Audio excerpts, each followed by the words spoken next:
Anyway, with that being said, with how the CTR went, because it's just a fascinating thing to know that that CTR wasn't originally meant to be a Crash game at all. Naughty Dog didn't know what they were going to do with it, and it was thanks to Sony's suggestion for Crash to bring it up to Universal to use Crash as the series for the kart racing idea. It paid off. It was a fondly remembered kart racer, fondly remembered today until Activision fucked it up with microtransactions.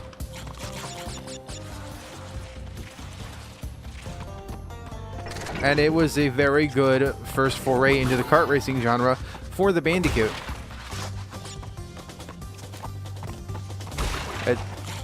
It was actually my first Crash game. If anything, the way that I played the original series on PS1, I was introduced to CTR first via the PlayStation demo from Pizza Hut, then finally getting the full game. And then I was like, well, I enjoy this game. Where did it come from? It's Crash Bandicoot? There are other games? There's Crash Warped, Crash 2, and Crash 1? Alright, let's try this out.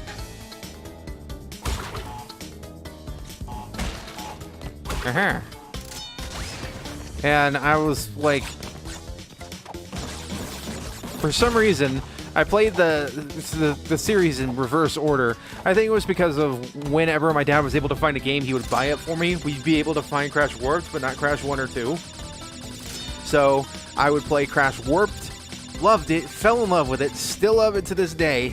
Warped is still my favorite Crash game on the PS1.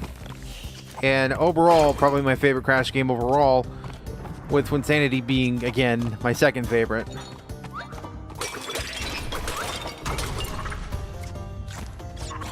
Give me a whoop of fruit. Give me your whoop of fruit. Thank you.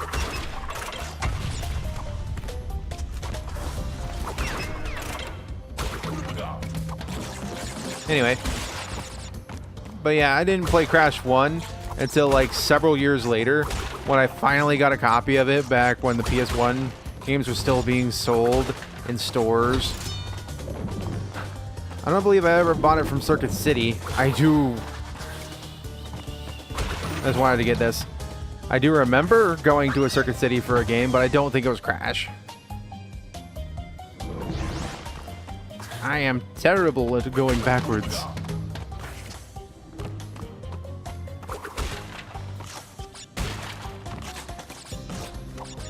But yeah, again, where was I?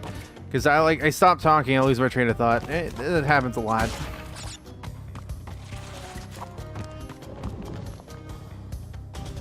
Slam.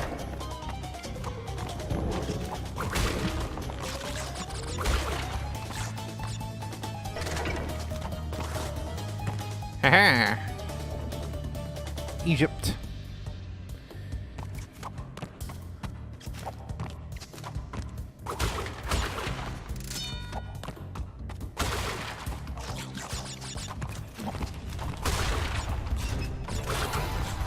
Actually, fun fact, the way that I learned how to do a platinum relic in Tomb Raider, I can't seem to replicate it now.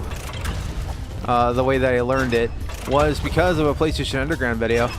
Because if anybody remembers those things, they used to have, come on, they used to have tips and tricks sections, like little videos you would watch. There we go, finally.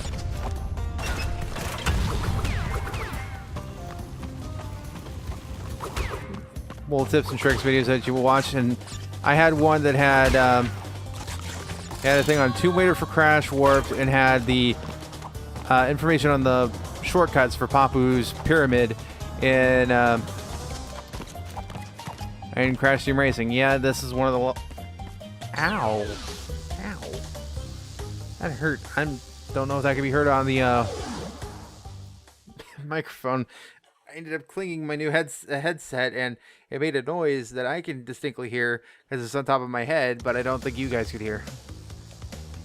Anyway. that had Papu's Pyramid, and it was really cool to watch those because it's like you're unlocking a secret. Now you can just see any secret on the internet. It's not special anymore, but that's how it was in the mid 90s, early 2000s. You may have had the internet in one form or the other, but it wasn't like it is today, where not a lot of people had it, and a lot of people went online for like cheat codes and stuff for games. There were still gaming magazines and even dedicated printed books to cheat codes, which I remember whenever I would go to like Winn-Dixie, I would go straight to the magazine rack, have my parents do whatever, sit down on the floor, and just read those things. That was so fun for me to do. I was a well-behaved kid. Surprisingly.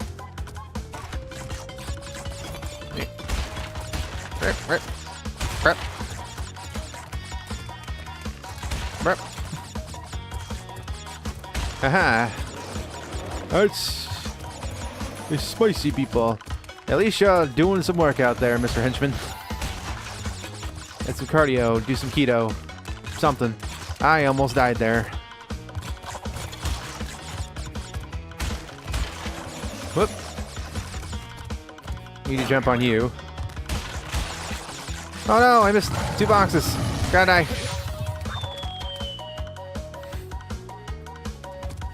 If I know it's my error and I can easily reset it, I will die. Because the Boneyard one requires me to go back through the level in its entirety. That's why I didn't bother with that. Oh, what? Why? Fine. Oh, I just noticed. Did they make those little things crates with wings when she's dizzy? Are those just crates with wings? That's a cute little addition. I think they were just like the standard like stars that you would see in like cartoons. But if they went that extra mile for that detail, that would be pretty cool. Oh, what? I missed it again.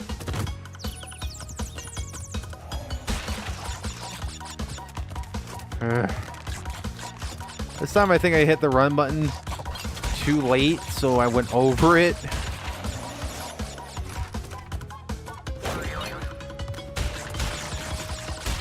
There we are. Finally.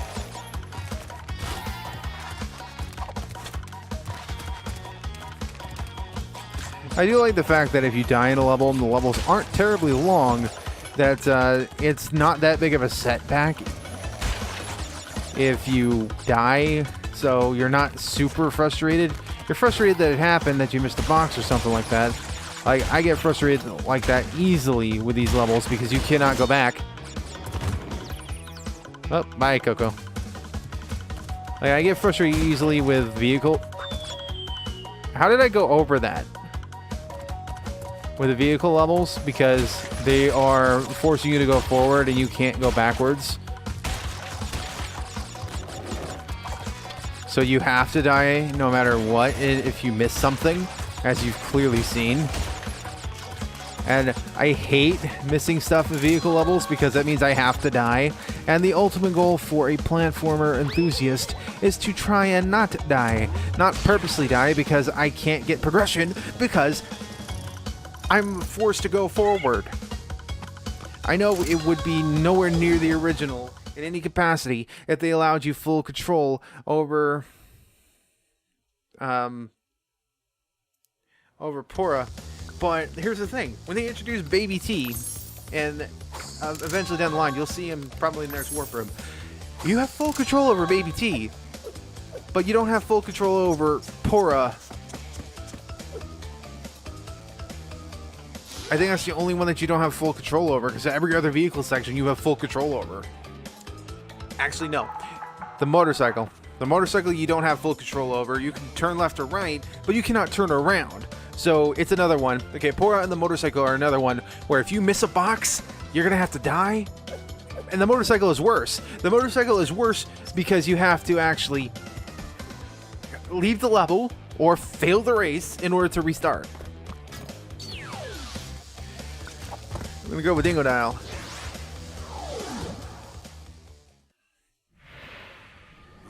Yeah, I think it was that particular cutscene that was just black. Crystals are mine.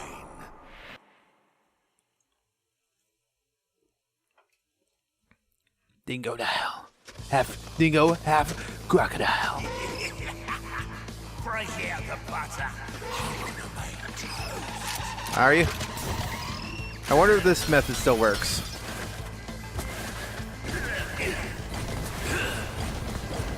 Dang it. Oh, did they fix this? Oh, no, they did not. Okay, so I have to wait till he breaks it.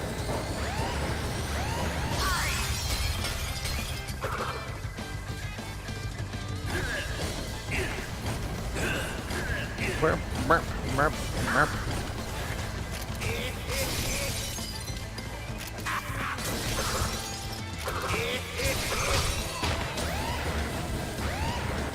There was something that made this like really easy, like you just cheesed it. I don't...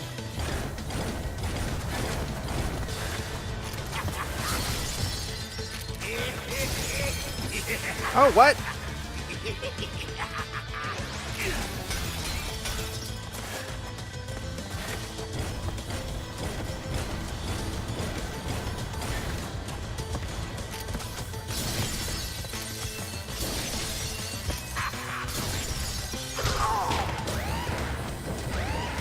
There was something that made this really easy.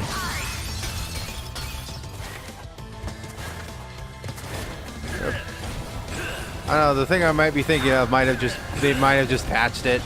Because I remember that you were able to like immediately go over these if you did like the slide jump.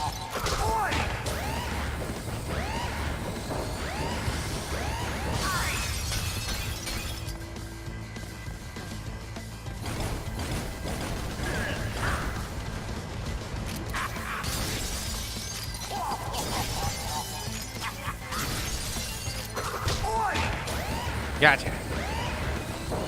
I mean, I suppose it's fine. I guess the double jump actually breaks it. Maybe that's what I was thinking of.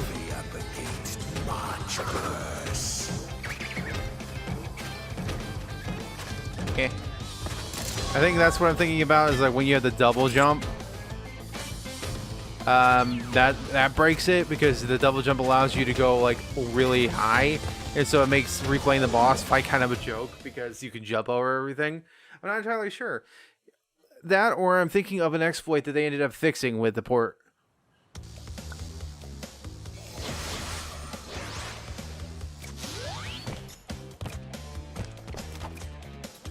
But now I can double jump. And now we got Warp Room 3 here. Kind of Chinese looking. But Warp Room 3, here we come.